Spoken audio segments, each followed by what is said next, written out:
Lord Blood-Rah's Nerve-Wrackin Auditorium is made possible by Lord Blood-Rah's Patreon supporters. Information at patreon.com/Lord Blood-Rah. I'm so glad you're here. Allow me to introduce myself. I am Lord Blood-Rah. I host horror and science fiction films on my TV series, Lord Blood-Rah's Nerve-Wrackin Theater, but here, in this cool, intimate darkness, I'll be presenting tales of horror and the uncanny solely for you, alone. In this auditorium within your mind, you will coalesce the settings and the players from the ether of your imagination. Your terror will be your own creation. This is the sorcery of sound, the subtle magic of old-time radio, horror.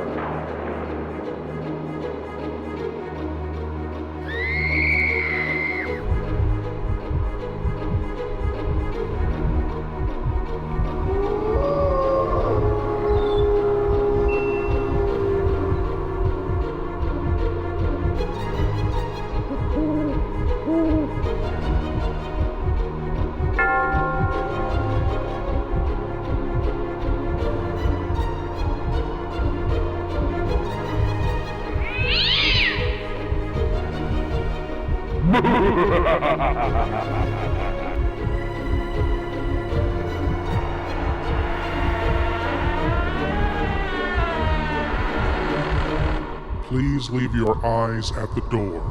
You will not need them. This is Lord Blood-Rah's Nerve-Wrackin Auditorium. Tonight's tale involves one Smiley Smith, a radio DJ who plans to record the happenings inside a haunted house. The tape recordings he leaves behind would seem to indicate this was not one of his better ideas.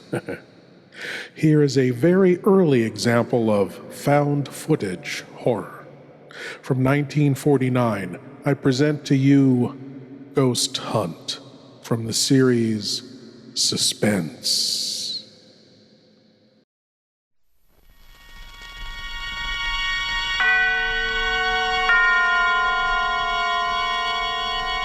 Now, Autolite and its 60,000 dealers and service stations present Suspense.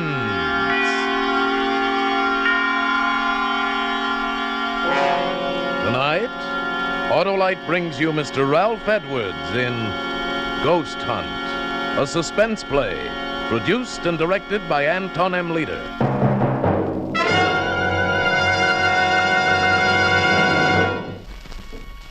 And now, Autolite presents Ralph Edwards in a tale well calculated to keep you in suspense.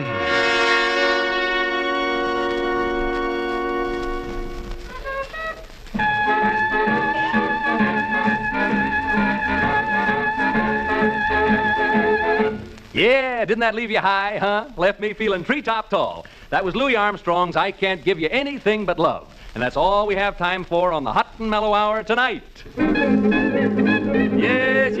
Yes, this is Smiley Smith, your favorite disc jockey. I hope, booting the Hot and Mellow Hour home for this evening. I'll be back again tomorrow night, minus the music, but with a little surprise for you. Tomorrow night, Friday night, as you know, is stunt night here at station WXP, and have I got a stunt for you. Last week, if you remember, I planted my wire recorder in the steam room at a lady's Turkish bath and let you listen in on the playback, remember? Well, tonight, as soon as I leave the studio, do you know where I'm going? Your friend Smiley is going to spend the night in a haunted house on a spook hunt. You heard me, a spook hunt in a haunted house. I'm bringing my little old wire recorder along with me, and if you tune in tomorrow evening at this time, you'll learn what it's like to spend a night in a haunted house. Ain't that something? Yeah, a real haunted house. No kidding. 4 people are known to have committed suicide there. So tune in tomorrow night and share a real thrill with your old pal Smiley, I must be crazy, Smith. Good night.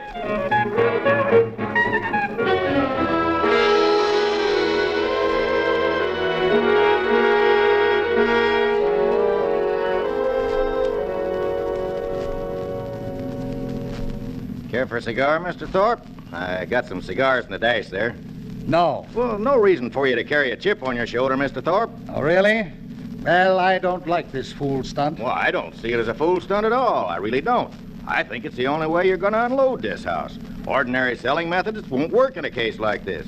Now, don't forget the reputation saddling this house. 4 suicides since 1939. You know what people call it, the death trap. Yes. It's a lot of nonsense. Sure, but try to convince people of that. Anyway, when this disc jockey offered me this chance to kill all the rumors about the about the property, I just naturally jumped and took him up at it, especially since it don't cost a cent. You sure about that? I'm not liable for a penny. Not a cent. We're doing him a favor letting him use the place, he said. Thanked me for the chance last night when I drove him out here. So one hand washes the other, as the feller says. He got a chance to pull off a stunt, and the wire recording will prove the people the property's A#1, and we increase the chance of selling the place. Well, as long as it doesn't cost me anything. Not a thing. He's using his own recorder, and I'm paying for the rental of a couple of walkie-talkies he hooked up to it. Well, what about this Reed? Does he charge anything? He comes gratis, too. Dr. Reed is a psychic investigator. Belongs to a couple of societies that do nothing but hunt ghosts.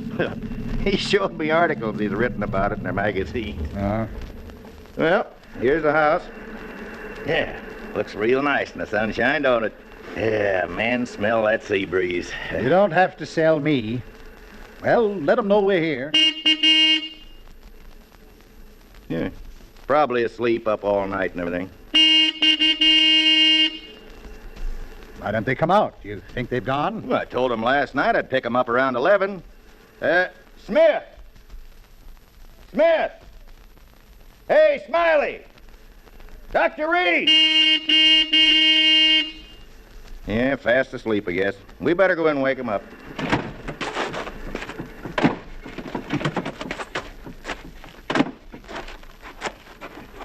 Of course, they may have taken the bus back to town. Oh, no. It's a 2-mile hike to the main highway.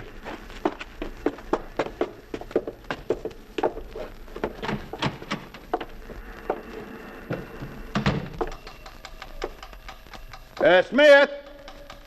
Hey, Smiley. Where are you? Wake up. You don't suppose, do you? Oh, no. Smith. Dr. Reed. What's that clicking noise from in there? Well, that's his wire recorder. He left it running. These machines cost a lot of money. Doesn't he care if he uses up his batteries? Well, where is he, and where's this Reed? Maybe they're upstairs. Smith! Hey, anybody home? They must have walked to the highway and taken the bus. Well, he wouldn't have left these machines. Well, where are they, then? Where are they? Oh, now, don't get excited, Mr. Thorpe. Don't tell me not to get excited. If something's happened to them in my house, I'm liable. Well, you try this side. I'll try that one. All right. Smith. Hey, Smiley. Smith. Oh. McDonald, come here. What? Oh, no. Reed. Dr. Reed. No, don't touch him, Mr. Thorpe. You'll get your hands off. Look. Blood. Is he dead?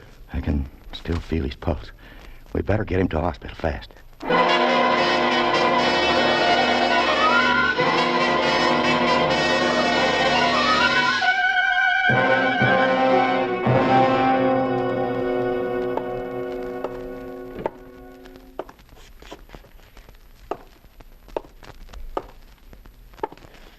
Care for a cigar, Mr. Thorpe? No, thanks. Oh, why not try to relax? The nurse said Reed would be all right as soon as he's had a blood transfusion. You told the radio station to be sure and call us as soon as they had any word about Smith? Yes, I told him.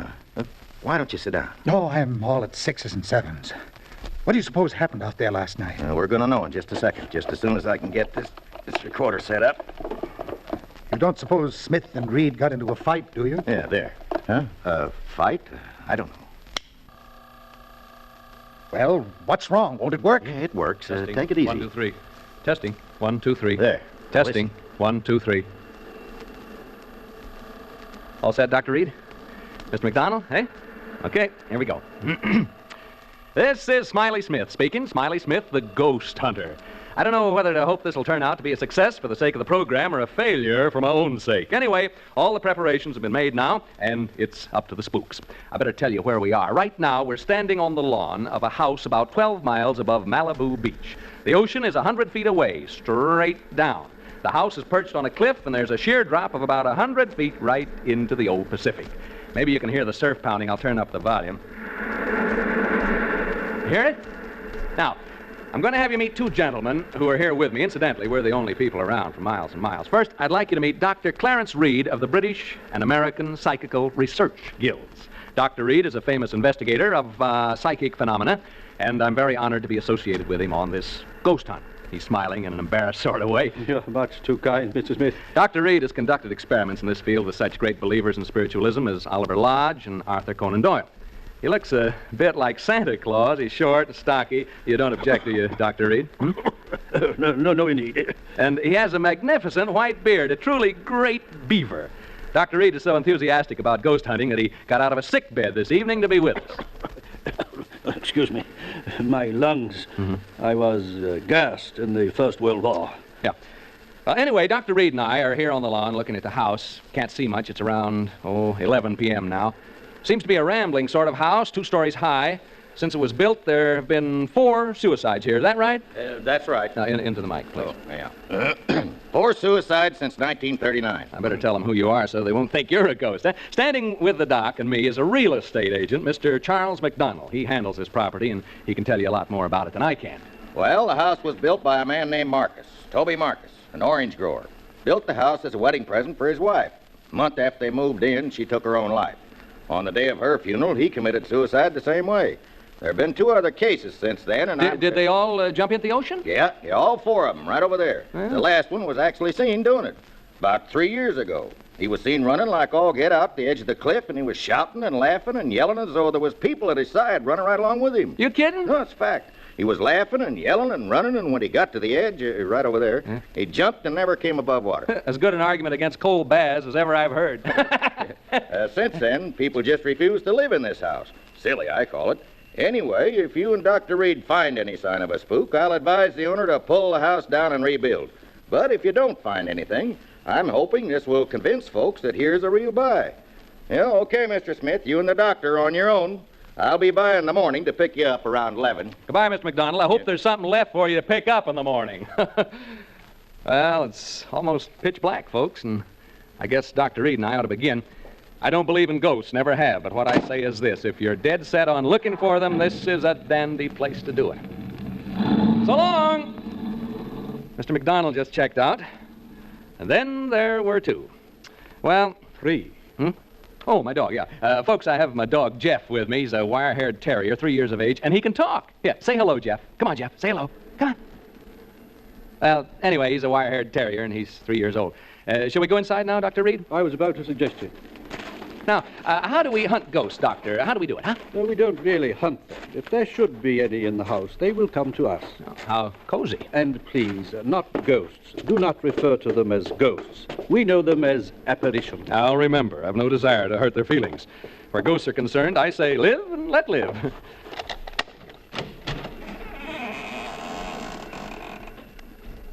Well, we've opened the front door now. Maybe you heard the hinge squeak a little. Now we're standing here looking in. Can't see much. Smells sort of musty and damp. What's the matter, Jeff? What's the matter, boy? Jeff! Oh, come on now, come on. My dog seems to object to entering this house. He has all 4 feet braced, and he's straining against the leash. Perhaps he senses something we don't. Like apparitions, maybe? Perhaps. It's not unusual. Animals lack the veneer of sophistication we humans possess, and are more sensitive to such emanations. Yeah, come on, Jeff. Now, stop this nonsense. He probably smells a mouse or rat or something. Come on, Jeff. We're going in whether you like it or not. Well, there's a short entrance hall, and over there at the end of it is a flight of stairs leading to the 2nd floor. Jeff! And over here at the left is what seems to be a large reception room. We're entering this large room now. There are windows over there, French windows, and through them I can see the ocean. The electricity hasn't been turned on, so all I have to see by is a flashlight, not a very powerful one at that. Dr. Reed is now adjusting his walkie-talkie. It's hooked up to my recorder so that he can cut in while he's hunting and tell us what he's found.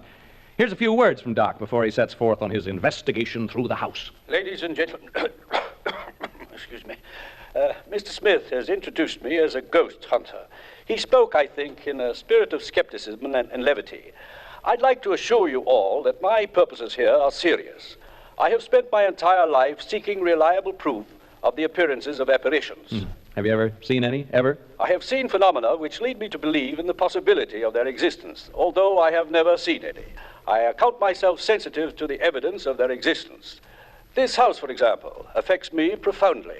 It doesn't seem to affect you in the same way. I'm not too happy about all this, if that's what you mean. You are not psychic, and therefore not sensitive to these matters, as I am. I imagine the question in the minds of those of you listening to us is, shall we find apparitions? I don't know. But I feel they are here, and that they are evil. I sense danger. I shall soon know. Dr. Reed's leaving the room now to make a tour of the house. First thing I'm going to do is open the windows and let some fresh air in. It feels better already. Cooler anyway. I know that. Ow! What was a bat? A bat just flew into the room. I think it's a bat, not a bird. I didn't actually see it, just its shadow as it fanned my face. There it is again. It touched me as it passed. Jeff, come back here. Jeff, you fool dog, come back here. Dr. Reed. Dr. Reed. Dr. Reed!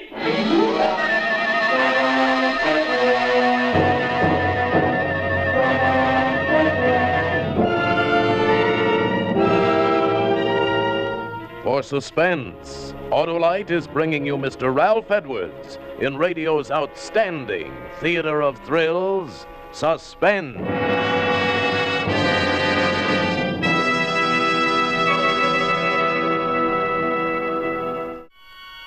And now, Autolite brings back to our Hollywood soundstage Ralph Edwards as Smiley Smith in Ghost Hunt, a tale well calculated to keep you in suspense.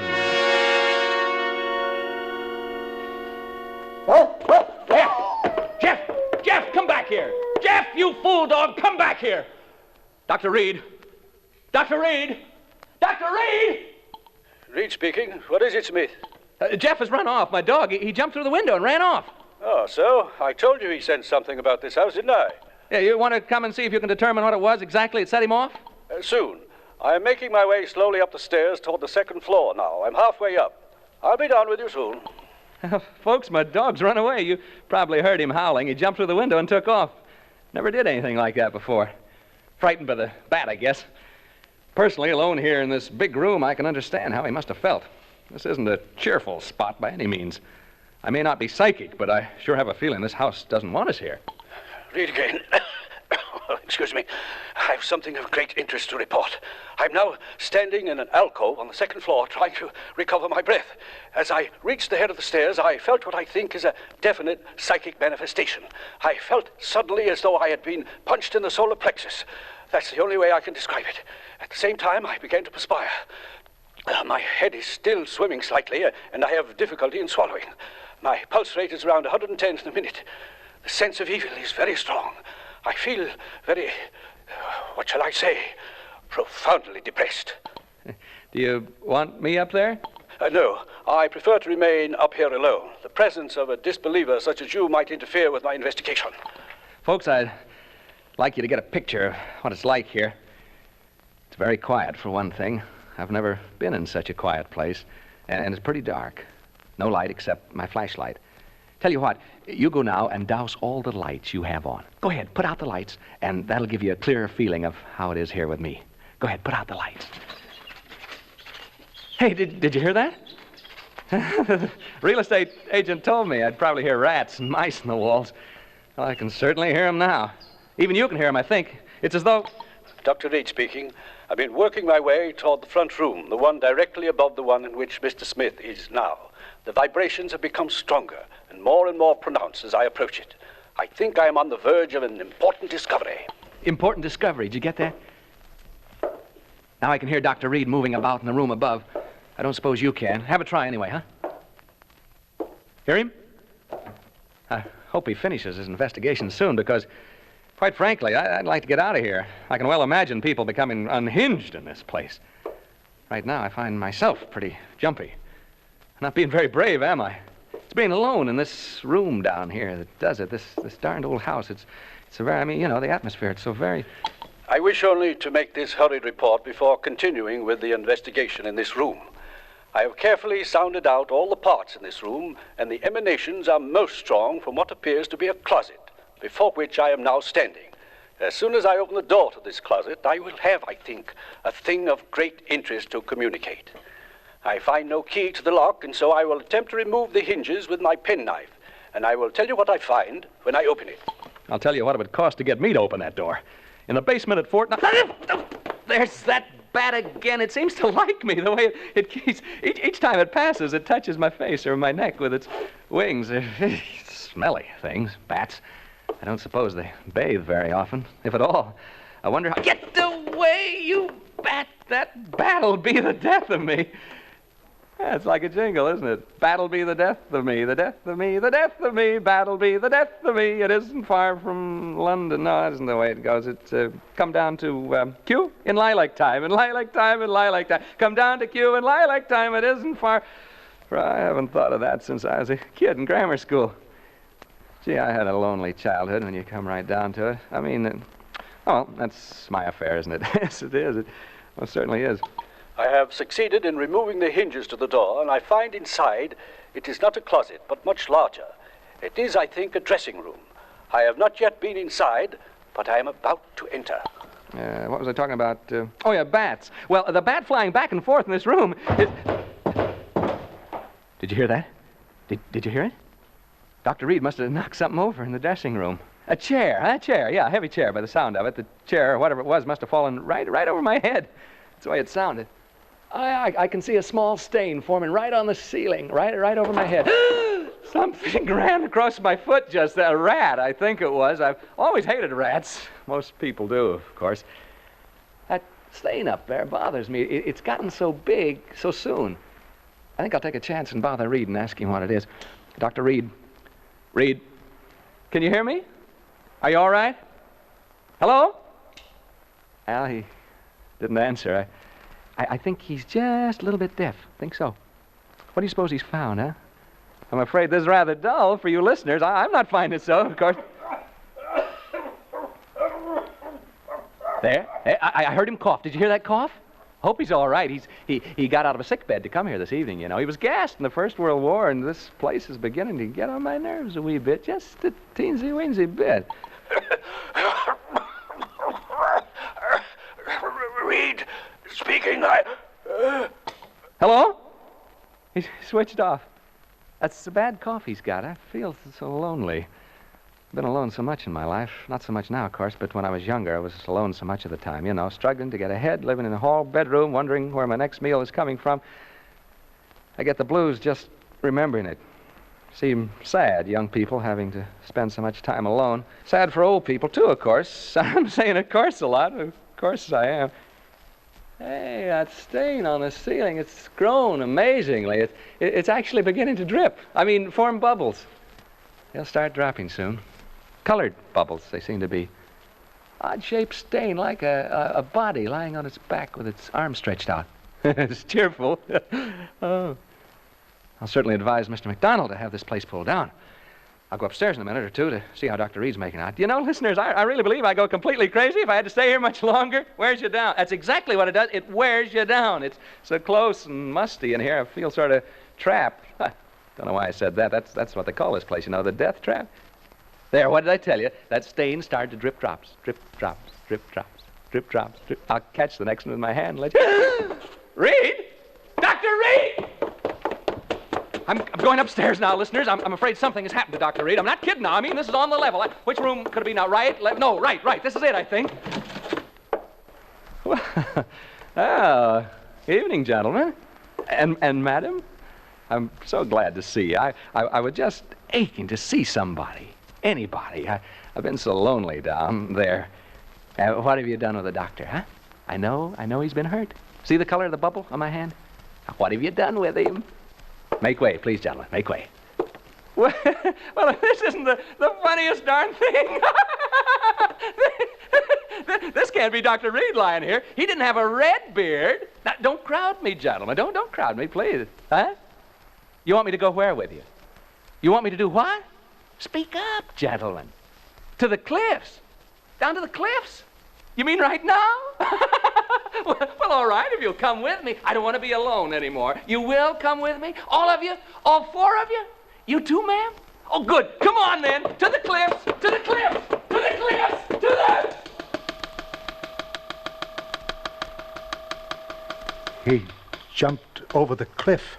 He jumped over the cliff. MacDonald, he jumped over...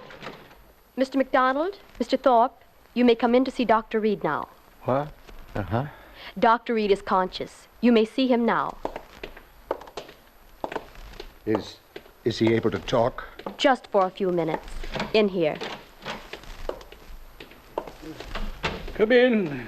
Come in, gentlemen. How are you, Dr. Reed? We've been waiting to see you. Yes, and I must apologize, gentlemen. I had a most unfortunate accident. Hemorrhage. Hemorrhage? Yes. My lungs, you know. Now, gentlemen. Hemorrhage? Dr. Reed, what happened in that house? What happened to Smith? We've just been listening to a playback of the recordings you made out there. Smith? Well, isn't he with you? We've just heard the recording, Dr. Reed. Smith jumped over the cliff into the ocean. Oh, that poor boy. Dr. Reed, will you please tell us what happened? We heard on the recording there were ghosts in that house. Ghosts? I didn't see any ghosts. But Smith, what about him? If he went over the cliff, it was fear that drove him over. But, gentlemen, I didn't see any ghosts. As for that unfortunate young man, who can say now what he saw or thought he saw?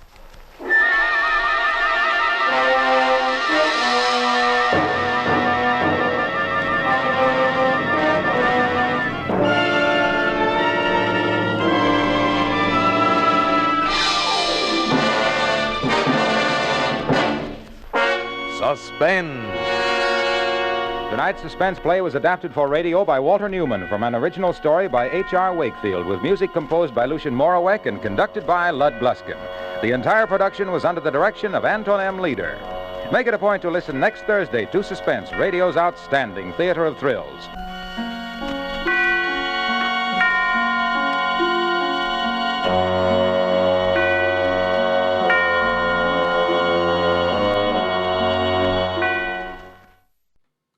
Not a very happy ending for such a happy-go-lucky guy, but according to the laughter on the tape, Smiley Smith kept on smiling as he leapt from the cliff. I happen to know that this house is still up for sale, so if you're thinking of relocating, why not look into this property? Beautiful ocean view, wildlife fun with the bats, and the best thing about this house, you'll never be alone. Thank you for joining me in the Wrackin Auditorium, and I hope you'll come again. But now it's time for you to rejoin the, real world. I am Lord Blood-Rah, and I'll be waiting here for you in the shadows of your mind until the next time you seek the darkness. Good night.